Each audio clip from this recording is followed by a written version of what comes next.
Quand Kagame baisse le ton, c'est un signe qu'il est assis sur une plaque chauffante à haute température, communément appelée Mbabula.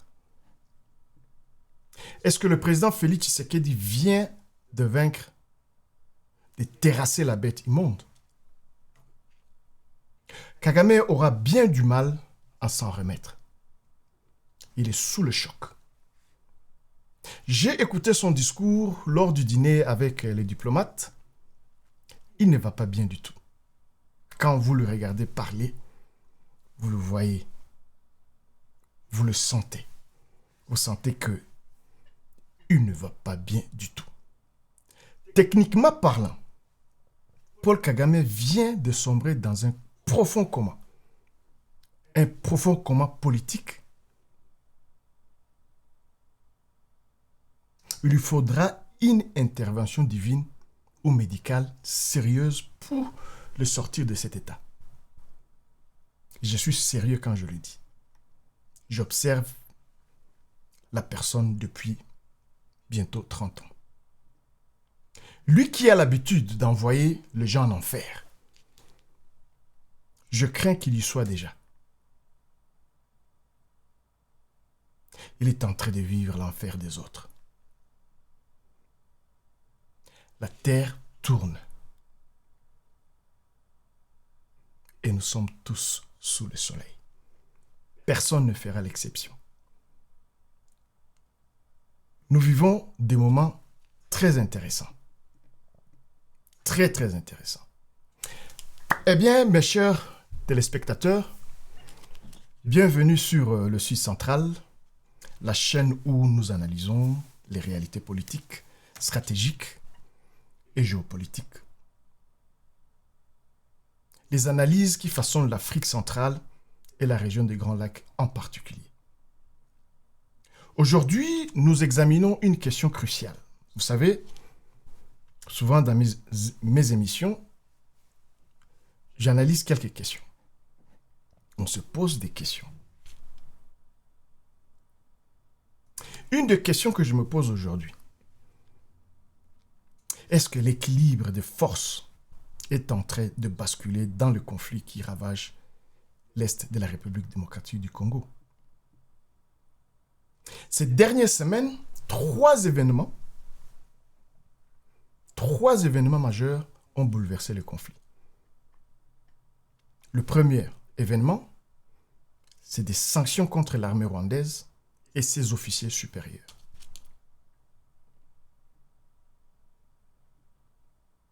Le deuxième événement, c'est une offensive diplomatique du président Félix Tshisekedi qui commence à faire ses effets. Le troisième, c'est toujours les frappes des drones qui continuent à ravager le Nord Kivu et le Sud Kivu. Ces événements sont en train de transformer le champ de bataille. Et pas seulement militairement, mais aussi diplomatiquement et économiquement. Nous allons en parler dans cette émission. Aujourd'hui, nous analysons la situation réelle sur le terrain, comment Kinshasa remporte la bataille diplomatique et les conséquences des sanctions contre le Rwanda. Surtout, comment la guerre des drones transforme le conflit. Commençons notre analyse. Le conflit dans l'Est du Congo demeure l'un des plus complexes au monde. Plus de 200 groupes armés opèrent dans la région, dont la rébellion, la fameuse rébellion du M23, devenue la force militaire la plus puissante du Nord Kivu et le Sud Kivu d'ailleurs. Pas longtemps qu'hier, on m'apprend aussi qu'il y a une autre rébellion qui est en train de se former dans le Katanga. Mais le M23, comme vous le savez, est toujours accusé par le pouvoir de Kinshasa. Et le pouvoir de Kinshasa accuse le Rwanda de son soutien militaire et de s'emparer des villes stratégiques au cours des dernières années. Mais le conflit ne se résume pas aux milices et aux rebelles locaux. Le conflit est beaucoup plus complexe que ça, comme je vous les ai expliqués. Il s'agit également de 3 éléments stratégiques essentiels. Retenez bien ces 3 éléments. Ce sont les éléments qui font qu'aujourd'hui, nous continuons à avoir des groupes armés dans cette région qui alimentent les conflits, qui font qu'aujourd'hui, nous soyons malheureux. Au moment où on devait être heureux avec tout ce que nous possédons comme ressources naturelles. Il s'agit de 3 éléments stratégiques essentiels. Les ressources minières, la rivalité entre puissances régionales et internationales, le contrôle des frontières. Vous savez, ça fait un bon moment où nous parlons de Roubaïa. La région de Roubaïa produit à elle seule une part importante du coltan mondial. Je ne dis pas que c'est le seul endroit que vous trouverez le coltan. Mais aujourd'hui, Roubaïa, à elle seule, produit une part importante du coltan mondial. Un minerai, comme vous le savez, est essentiel à la fabrication de nos ordinateurs, nos téléphones et même les satellites et l'électronique de pointe. Dans l'armement, aujourd'hui, vous retrouvez le coltan dans tout. Surtout tout ce qui touche l'électronique et l'informatique. Mais ce conflit aussi est lié aux chaînes d'approvisionnement mondiales et à la géopolitique. D'où le Rwanda, le Burundi et l'Angola. Pourquoi les acteurs internationaux, je dirais ceci, c'est pourquoi les acteurs internationaux de Washington, Paris, Bruxelles, Londres s'impliquent de plus en plus dans ces conflits. Mais vous allez comprendre que ces conflits ont changé de sponsors et est en train d'introduire de nouveaux sponsors et par conséquent, les combats s'intensifient dans les zones occupées par les M23 que le gouvernement veut récupérer. Mais ce n'est pas sur le plan militaire que M. Félix est en train de gagner. C'est surtout sa stratégie diplomatique. Le président Félix Tshisekedi a lancé une campagne diplomatique offensive. Comme on dit toujours, la meilleure défense, c'est l'attaque. Au lieu de se concentrer uniquement sur le champ de bataille, c'est-à-dire sur le plan militaire, Kinshasa a cherché à internationaliser le conflit. Mais avec quel objectif? L'objectif est très clair. Transformer une guerre régionale à un enjeu international. Et là, il frappe fort. La stratégie diplomatique de Kinshasa repose sur 3 piliers.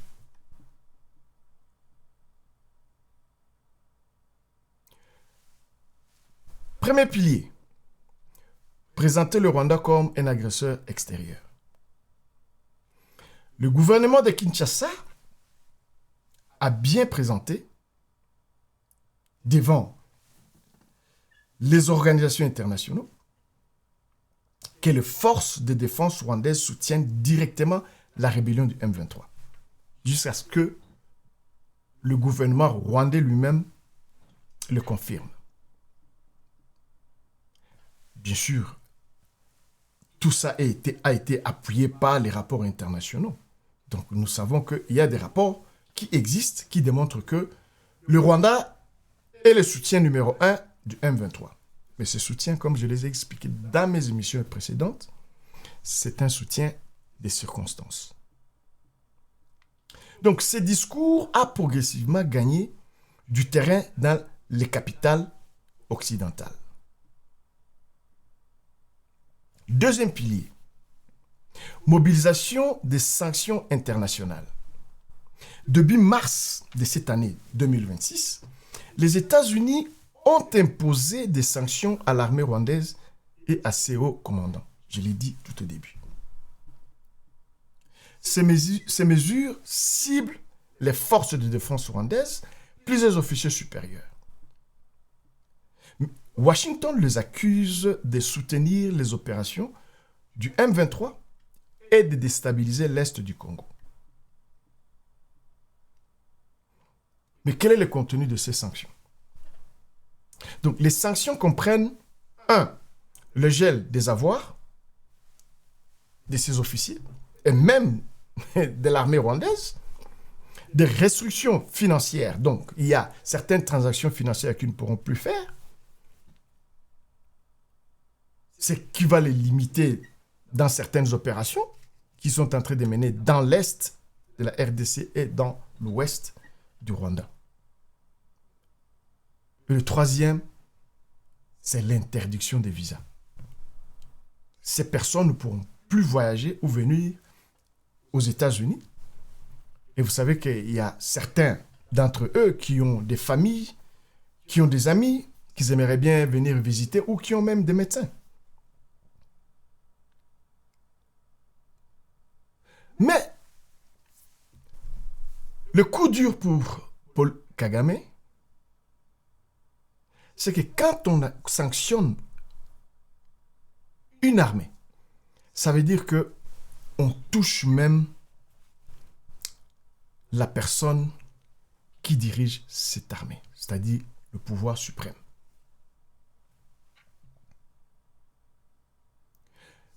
Ça va toucher le fonctionnement de l'armée rwandaise au point où vous ne pouvez pas imaginer.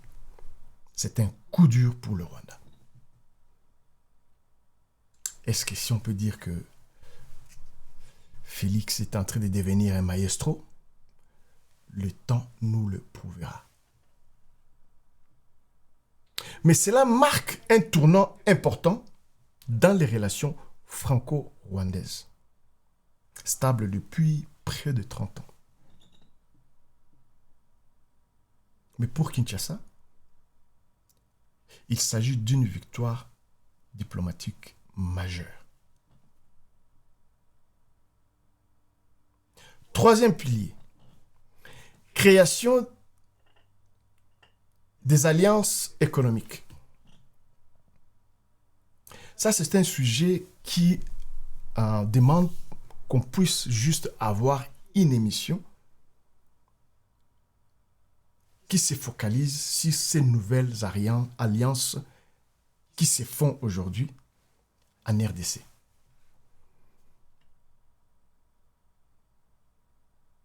C'est un autre volet clé de la stratégie de Tshisekedi, qui repose sur les partenariats stratégiques dans les domaines des minéraux, notamment avec les États-Unis et avec d'autres groupes qui arrivent en RDC dont nous ne savons pas encore les origines, la nature et leurs objectifs lointains.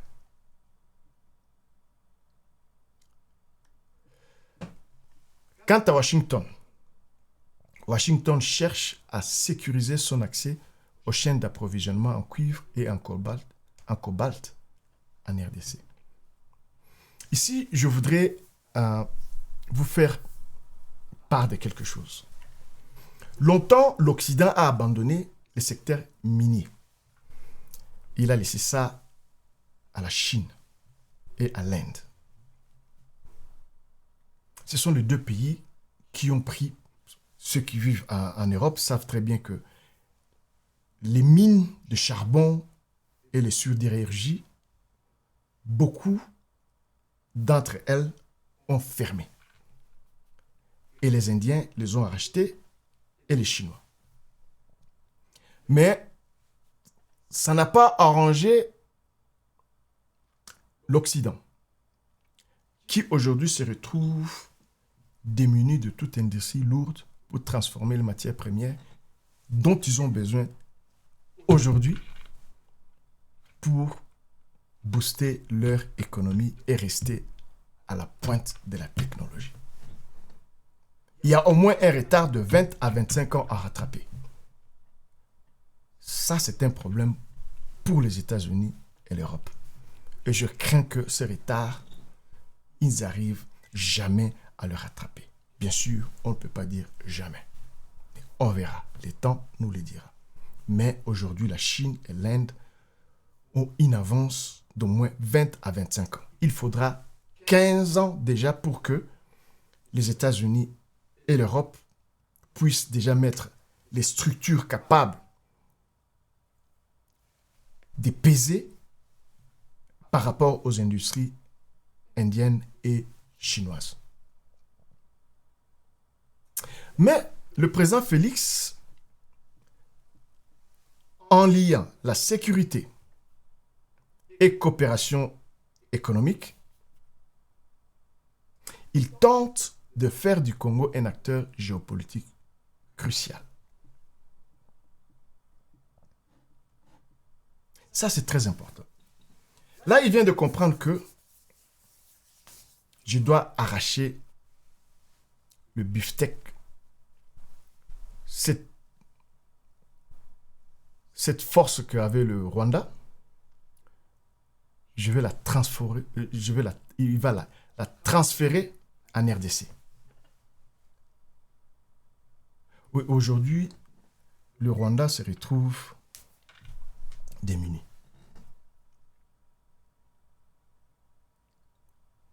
Le Rwanda ne pèse plus. Et c'est ça qui fait mal à Paul Kagame.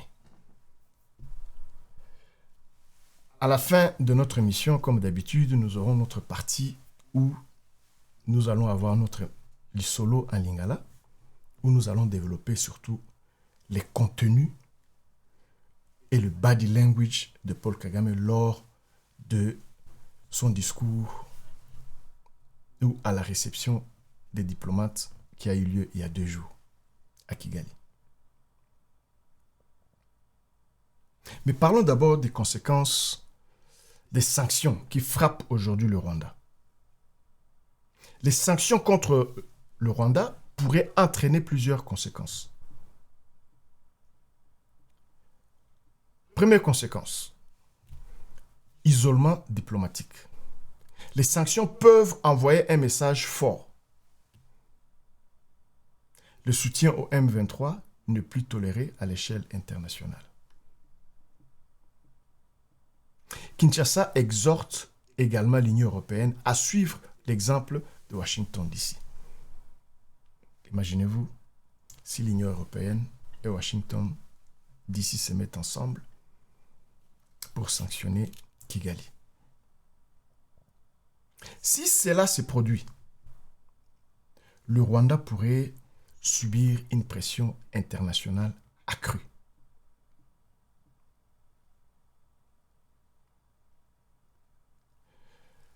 L'autre point, la pression militaire.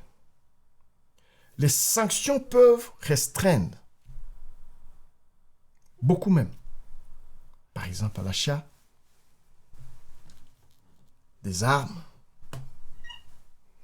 et la logistique, la distribution devient de plus en plus difficile. Les financements militaires, comme je viens de le dire, l'acquisition d'équipements, la coopération diplomatique. Bien que les sanctions mettent rarement fin au conflit, mais elles augmentent quand même le coût des interventions militaires. Et déjà, le Rwanda n'est pas assez riche pour encore mettre beaucoup d'argent dans ces interventions. alors le risque stratégique pour le Rwanda, c'est lequel? Pour Kigali, les enjeux sont extrêmement élevés. Le Rwanda affirme que ces sanctions constituent des mesures défensives contre des milices hostiles telles que les FDLR.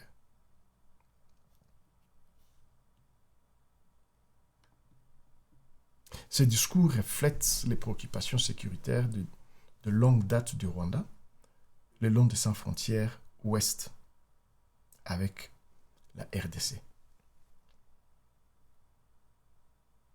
Mais la pression diplomatique s'intensifie clairement.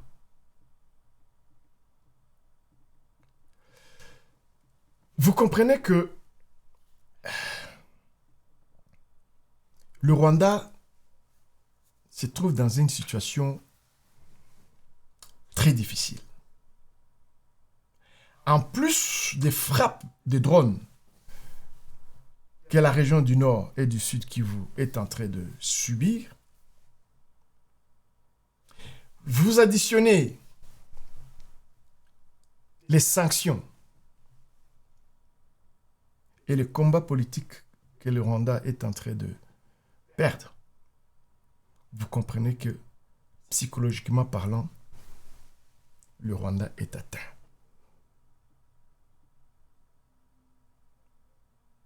Vous savez, la guerre de drones, c'est une guerre avant tout psychologique. Quand vous utilisez le drone, vous envoyez un message fort. Elle démontre que l'armée est désormais capable de mener des opérations de ciblage précises. La guerre par drone ne se limite pas à la destruction. Elle vise également à exercer une pression psychologique, comme je viens de le dire, sur le commandant et les réseaux logistiques. Mais il y a risque d'escalade. Cependant, les drones augmentent également les risques d'intensifier les combats. Ce que nous appelons l'escalade. Les rapports récents font état d'attaques des drones contre des infrastructures, notamment près de l'aéroport de Kisangani. Et récemment, dans une ville très proche de Goma, pas plus tard qu'avant-hier, les FARDC ont ouvert le feu en utilisant les drones. Je pense que c'est dans la ville de... Je ne me rappelle plus le nom, mais... Mouchaki, je pense, Mouchaki. Mais cette fois-ci, cette frappe n'a pas causé de pertes humaines. Elle n'a pas causé de pertes humaines parce que la rébellion aussi commence à comprendre comment éviter ces pertes. Elle est en train de prendre des contre-mesures. Les deux camps s'accusent mutuellement de violer les cessez-le-feu par des attaques de drones et des opérations aériennes. Le conflit entre dans une nouvelle phase technologique. Là, c'est la technologie. Maintenant, celui qui va bien maîtriser la technologie pourra avoir une avancée considérable dans ce conflit. Alors, 3 scénarios sont possibles. Scénario numéro 1. La pression diplomatique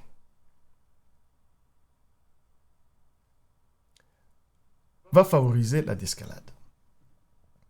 Si les sanctions s'étendent et que les négociations reprennent, le Rwanda pourrait progressivement réduire son implication.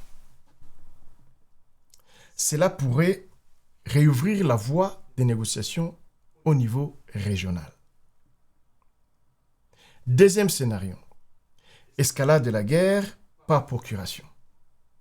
Le conflit pourrait s'intensifier par des frappes de drones, des milices supplétives, des tensions régionales.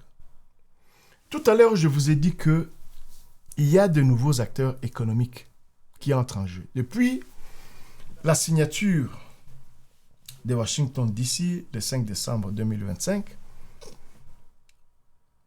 il y a de nouveaux acteurs dont on ne connaît pas encore les noms, mais qui vont encore venir augmenter la liste des personnes présentes dans la zone ou les zones en conflit en RDC. Est-ce que c'est une bonne chose ou une mauvaise chose? Le temps nous le dira. Mais cela risque de transformer l'Est du Congo en une guerre régionale prolongée. Vous savez qu'il y a au moins 3 pays, même pas 4 pays qui sont impliqués dans cette guerre. Il y a l'Ouganda, le Rwanda, le Burundi et l'Angola. Troisième scénario. La géopolitique économique redéfinit le conflit. La lutte pour les minéraux, surtout les minéraux critiques, pourrait devenir les principaux facteurs géopolitiques, s'il ne l'est pas déjà.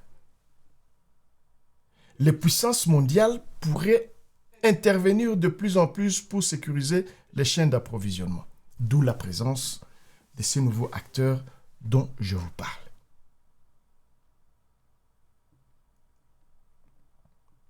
Par conclusion, l'Est du Congo se trouve à la croisée de chemins. Le champ de bataille évolue, la diplomatie s'intensifie et la technologie, notamment les drones, transforme la manière de mener la guerre. Le président Félix Tshisekedi gagne peut-être du terrain sur le plan diplomatique, mais le conflit est loin d'être terminé. La suite des événements dépendra peut-être de la pression internationale, des négociations régionales et du rapport des forces sur le terrain. Mais une chose est sûre, la région des Grands Lacs entre dans une nouvelle phase de la compétition géopolitique. Est-ce que nous allons survivre? Est-ce que c'est une bonne chose pour nous? Le temps nous le dira. Pour ceux qui ont suivi cette partie en français, merci d'avoir écouté le Sud Central. Si vous voulez approfondir l'analyse politique et géopolitique de l'Afrique centrale, abonnez-vous. Vous aurez beaucoup de nouvelles, une analyse profonde sur cette chaîne. Abonnez-vous à la chaîne et participez à la discussion. Nous voulons des réactions positives, des réactions qui construisent, des réactions qui permettront le public de mieux comprendre ce qui se passe chez nous en RDC et dans la région. Comprendre notre région est la première étape de sa transformation. Beaucoup ne connaissent pas cette région. Je reçois beaucoup de réactions de certains internautes qui me suivent et quand je le lis, je constate que ces personnes ne connaissent pas ou ne comprennent pas les enjeux de cette région. Nabo o banyi balanda biso na lingala sikoyo. To solola. Nalandi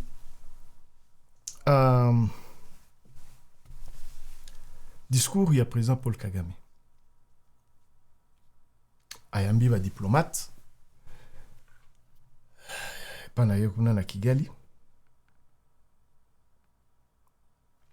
Mais namoni que Aza président Moko, on dirait, a bêté les foudres.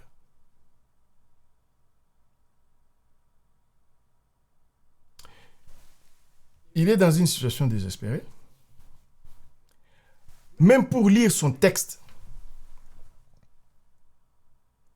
Azotan Holokola Moana, il y a deuxième ou troisième maternelle. C'est à peine qu'il arrive à prononcer les mots. Mais Eza Enailo Komoko y a tiré attention. À la fin de son discours, alobi biloko mibale. Alobi que bayebisi ye ke aza mundimi ya makasi te. Que aza chrétien te. Ba o bayebite président Paul Kagame akanga ba église ebele na mboka na ye. Pour des raisons, peut-être, il y a Binomo Boyebi, Bamususu Soki, Obafani na ba quartier Mizuzu na Kinshasa, Bayebi ke bala lakate. Ah ba tchebaf, kuna ba tchebaf, kuna ba tchebo kosambe là de 5 heures du matin jusqu'à minuit. Il y a alinga ki biloko wanate. Et puis alingi ba église za la organiser d'une façon où il y a azomone là. Ou bien idée où yazanango, il y avait l'église il faut s'organiser. Pas dans le désordre. D'après lui. Mais à l'obi kayambagi batu, au baye goye bisaye que bazomona ke yaza mundimité. Waneza likamba liboso. Likamba mi bale eza alubi baye bise derrière mboka na yo. Eza nango ne logote. Boza na bino ne logote.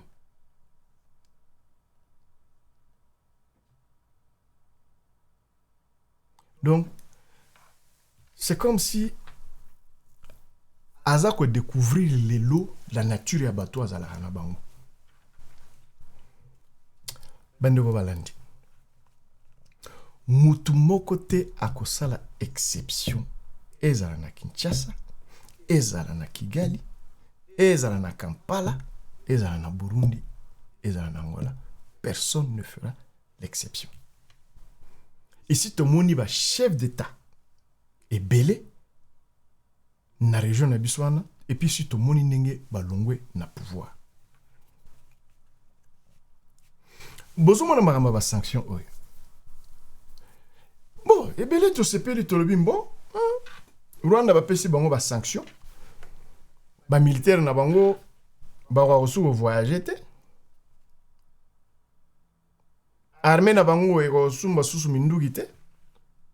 Ebe to sepeli. Mais ba sanction tozolo ba oyo e bandi le te. Même Bitakwira ndenga zawana. Aza sous sanction. Bitakwira. Aza sous sanction. Même Willy Mishiki parce que ye pena ba minero na banda kala ye kutu donc kutu ba salela ye documentaire Mobimba. Aza sous sanction. Bananga, baza ebele. Et puis, j'ai averti quelqu'un. Avant la sanction oyo, et banda. J'ai averti quelqu'un. Je n'ai pas dit que nous va sanctionner yo quoi. Mais n'ai pas qui est que, bon, le quoi là, Rwanda des appels domaine n'angate. N'ana yebagi déjà plus d'un an. Je pense que c'était peut-être l'année passée au mois de mai. Il y a 4 aux officiers qui ont fait sa sanction. Donc, nous avons na chombo nanga awa depuis 1 an. Il y a un combo. Il faut pas avoir sanction. Et ça, le loté, bon, quand ça te va sanctionner quoi il y a le États-Unis a dit déjà na ba kombo na bango depuis bien 1 an. Mais na bengi mutu na tundi mesa na yebisi que est-ce que oyebi que ba sanction moko elinge koya. Mais ba sanction o elinge koya. Ils ont concerné ndenge na lobi na zolo ba Rwanda te. Ils ont concerné pe batu mususu o bazana RDC. Il a expliqué bino phénomène moko beaucoup de gens ne comprennent pas. Nabi ba kombo bon na kotanga ba kombo ngote. Nabi ba kombo moko ezo circuler awa. Ils ont concerné ba sanction ya batu mususu bazana RDC. Kaka na cadre ya ba accord o salamaki na Washington DC na wezo salama na Doha pour mettre pression na ba parti wana mibale ba respecter ba accord wana. Bon, la personne n'a jamais répondu ou réagi à mon message jusqu'à ce que peut-être 1 mois, 2 mois tu as la sanction oyo il y a militaire wana. Mais ba kombo na nazana ngo depuis bien 1 an. Donc na chombo na ngai. Sikoyo ba sanction ya Rwanda bimi. Bomoni nanga apesi 5000 hommes. Ya bato bakangaki tango ba na yo quand ils ont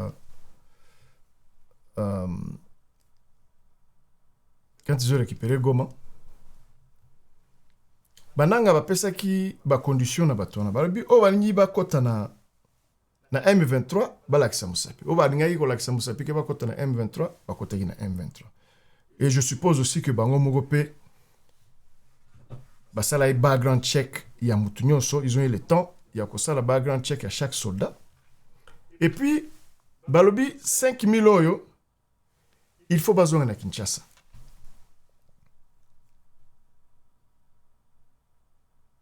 Balobi oza volonté na biso tolakisi pour bazonga na Kinshasa. Bobo sanateke il y a une liste déjà batu oyo ya Congo il faut bazala sanctionner pe. Nani bimite.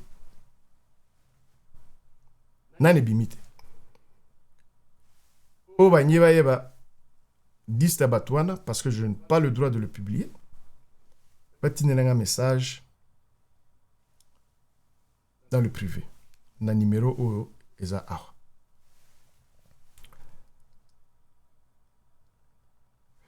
Le but ya M23 démarche à Zosala oyo eza po liste wana peu ebima. Et je peux vous assurer que Washington dit ça au bimisa liste wana. Liste wana eza ya bato baza très proche. Il y a Félix Tshisekedi. Liste wana eza ya bato oyo balandi ba transaction financière na bango. Mais curieusement, il y a beaucoup plus de civils dans la liste wana que des militaires. Vous allez comprendre maintenant que pression ezoya lelo ezoya après ba sanction ou pression oya na Kinshasa eza pression ya dialogue. Ce qui dialogue wana et salamité, c'est là où Washington DC va frapper avec les sanctions de certaines personnes. Déjà ici à Bandi, qu'on refusait des visas à certaines personnes. Wana, eza point moko, il fallait n'appeler ça quelques détails par rapport à la situation où il y a la sanction. Bon. Effectivement, les sanctions vont fragiliser Paul Kagame. Comme je l'ai dit, il est dans une situation, il y a comment politique pour Abima et vous allez très difficile pour Naé.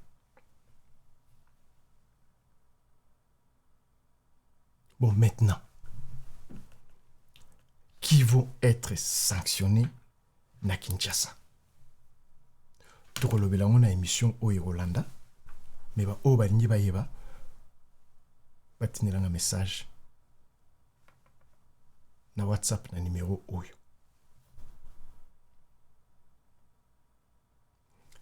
Pression oyo nyelanda eza pression à dialogue. Et ko sala mela wapi banani ba kozala part ya dialogue wana. Est-ce que lelo doa ekozala possible? Parce que doa bango moko kuna bomoni makambo ezoleka kuna. Est-ce que Angola a continuer initiative na ye ya kosangisa batu nyonso wana? Là, on va le savoir dans le temps.